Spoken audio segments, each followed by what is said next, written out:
Hello, everyone. This is a video to go through Chapter 16. This will be the last chapter that we cover before the test.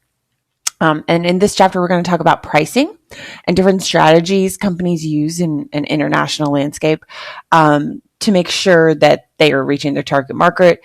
And we're going to talk about some of the problems associated with it. Okay.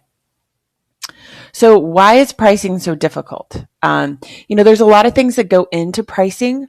One of the things is, how do you want to position your product? Do you want to position your product so that it is the most expensive? Do you want to position your product that the most people can purchase it? Do you want to make it seem expensive? Do you want to make it seem cheap? Do you want to make it seem of good value? Those are all the things you're going to think about as you're pricing your product. The market segmentation, who are you trying to reach? We talked about some of the demographics associated with it. Demand management. How are you going to make sure that you have enough demand, right? Demand is people buying it. And if there aren't enough people to buy it, then it's not going to do well, right? And it's really important that the price is not too high so that people can afford it. And it's important that the price is not too low so that people don't think, because sometimes we've talked about it, how if a price is really low, people can think that it's of poor quality. Location of factories and factory utilization rates. So, we've talked about how factories are often located in non-tier 1 locations because it makes it more affordable. But you don't want them so far that they're really far away to transport your products to your target market. Factory utilization rates. So if your factory is operating at 100%, you're able to achieve economies of scale. If your factory is only at 70%, then ultimately it's a higher cost for you because you're still having to pay all those fixed costs, but you're not getting the sales from all the products. Economic climate, price sensitivity, barriers to entry. Those are all other things that are going to be involved. Is the economic climate good? Right? During the 2008 recession, it probably wouldn't have mattered that much how much your price was if it was a product that people did not feel that needed when the economy was really bad. Exchange rates, tariffs, inflation, government intervention. Certain government entities are going to be much more involved and allow you or not allow you to do certain things. So these are all the things you need to understand about pricing. And these are probably the things you've thought about as you're doing your projects. Okay. So I mentioned production facilities. So is the product too expensive for the target market?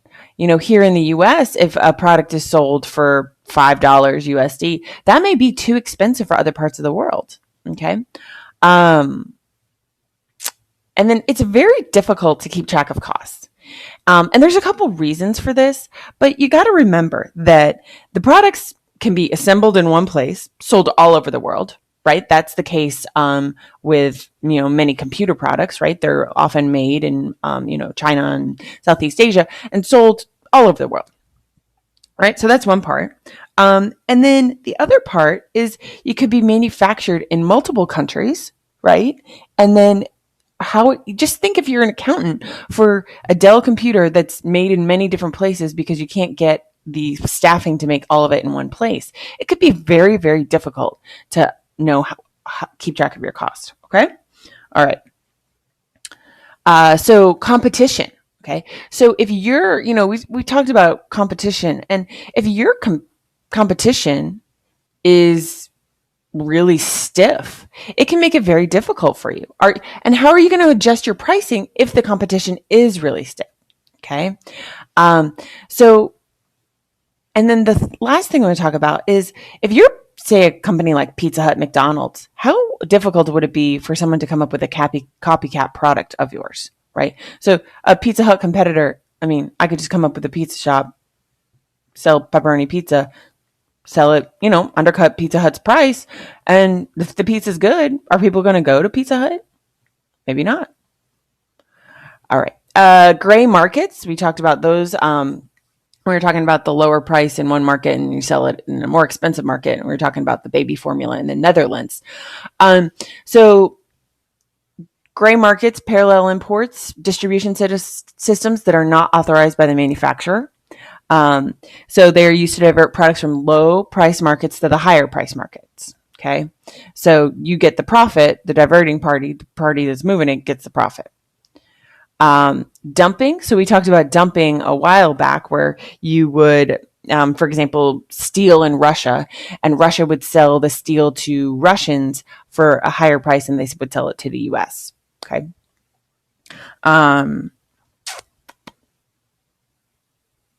So there's a lot of rules out there that help governments try to catch people for dumping, and there's different ways that they will try to convict them. So anti-dumping duties must be paid as a punishment. Countervailing duties imposed on subsidized products imported into the country. Okay. National governments interfere in the pricing strategies, especially of multinational firms. So there's different ways that they're going to adjust the price. It could be through a tariff, taxes. So because the high tariff, as we talked about when we were talking about tariffs a lot, was if you set a high tariff, it's going to allow the local company to seem less expensive compared to the big multinational, because the local company is going to have to pay those huge tariffs.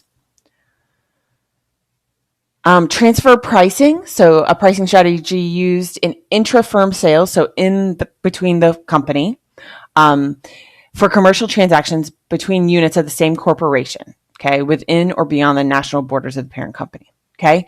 So if this is going to be a huge company, Ford, Coke, Microsoft, multinational firm, and it's going to be in between the company. Okay. In transfer pricing, the parent company charges the subsidiary or the joint venture a sales price established at market level or cost, right? They wouldn't do that for just anybody else. Okay. So it helps multinationals underreport their profits and decrease the tax burden, right? Because, you only pay taxes on what you earn. So if you're reducing what you're earning, then you're going to pay less. Okay.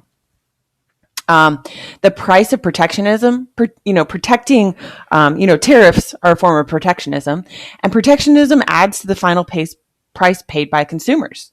If Coke is having to pay a tariff in a certain country, that's a form of protectionism by whatever country it's trying, that has the tariff on them. So if they are adding the tariff, that's essentially going to be passed down to the consumer. Okay. Inflation can certainly hurt pricing. Fluctuating exchange rates. If you think about Europe right now, Europe's exchange rate compared to where it's been historically is very low. So this can be a challenge to multinational firms, especially firms that are being active in so many different countries. So that's something to think about as you're pricing. Do you want to charge more to include a buffer for the inflation or the fluctuating exchange rates? Counter trade. So low-income countries face a shortage of hard currency reserves. Hard currency is dollar bills, right? Whatever the currency is. So counter trade involves selling a product to a buyer and agreeing to accept products from the buyers in return for payment. Okay. So not paying cash, but, I'm selling you a computer, you give me a couple phones. So a counter trade agreement today could include a seller from a high-income industrialized country, say the US, and a buyer from a low-income country where hard currency is scarce, right? Those dollars or whatever the currency is, and tightly controlled by the government. Okay. So what are the advantages? Why would a company even participate in counter trade? Well, counter trade allows firms from high-income countries to sell their products in markets that would not be otherwise accessible, right? Because if they don't accept this counter trade, then and there's no currency available for them to pay the big firm, then they can't participate in that market. Okay. Disadvantages: limits profit margins, creates economic inefficiency, and distorts prices, right? Because you're not actually paying in cash. You're paying what you think is a comparable amount of product to what you're purchasing. So different types of counter trade. Barter is probably the one that you're most familiar with. Simple, non-monetized exchange of goods or services between two parties. Okay. So you give a product, I give you another product, and we consider these two things equal in value. Okay. A clearing agreement, it's a complicated counter trade agreement where mutually agreed upon hard currency is given within a certain time frame, and if there's an imbalance to that, then credits are paid. Okay, but really, I'd like you to focus on and make sure you understand what barter means. That's the most common form of counter trade. Counter purchase, offset purchase, buyback agreements. I'd make sure you understood what these are, but barter is going to be the most important for you to understand. Setting prices, a lot of times it's based on experience and intuition, right? A lot of times it's on what the market will allow. What are consumers willing to pay? You have to understand, is my product high end? Is my product lower end? What are competitors or people who are selling this product already selling it for, right? If there's no one selling the product, you might say, okay, so what are my costs? What kind of profit margin do I want? Do I think that consumers would pay that? Would I pay that if I was a consumer?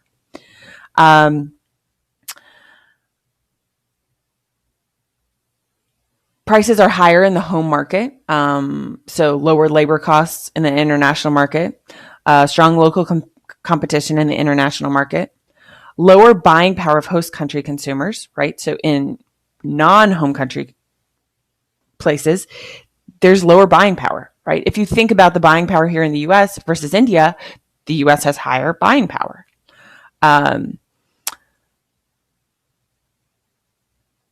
So if you're going to price lower in the home country, so if you're going to price lower in the US for a US company than you would in another country, you would justify this by saying there's a lack of cost advantages to producing overseas, a lack of international competition, and limited market potential. Okay, so you want people to buy it.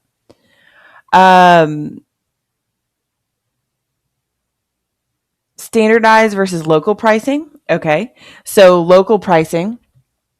Prices set to meet purchase power consumers and to account for differences in distribution centers, systems, market position, and taxes. Okay. Standardized pricing is uniform prices worldwide. Okay.